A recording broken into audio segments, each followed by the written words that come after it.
It was 1987.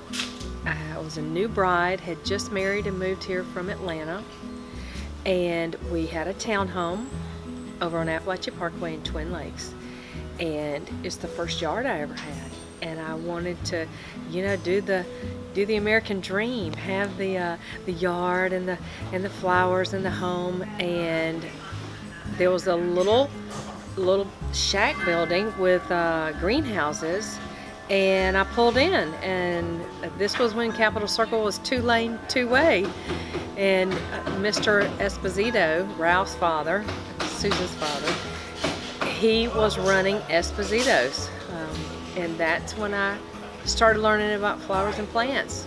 At first he was very kind of intimidating to me. Even though he was a small man in stature, he carried this big presence because he was, his reputation.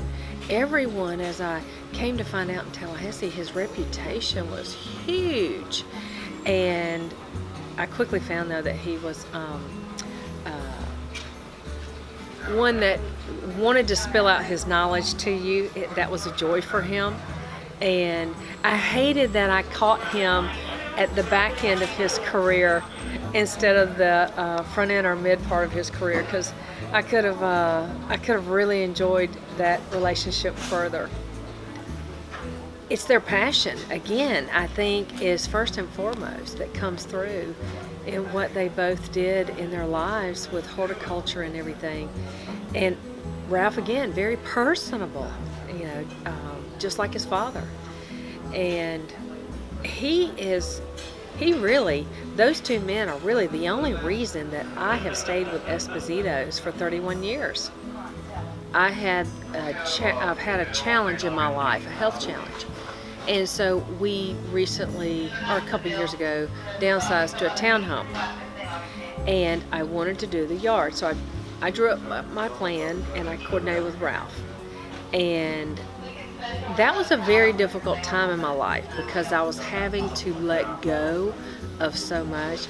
But Ralph helped to remind me that new beginnings, wherever they are, whatever chapter in our life, are something to be embraced. How many people get new beginnings? And he came up with a fabulous idea on a fencing to take out half of a fence panel, and I could see all the way through and not feel so boxed in.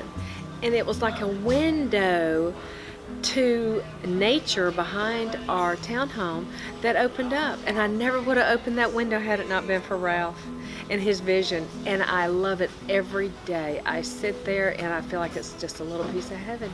And Ralph helped guide me to it.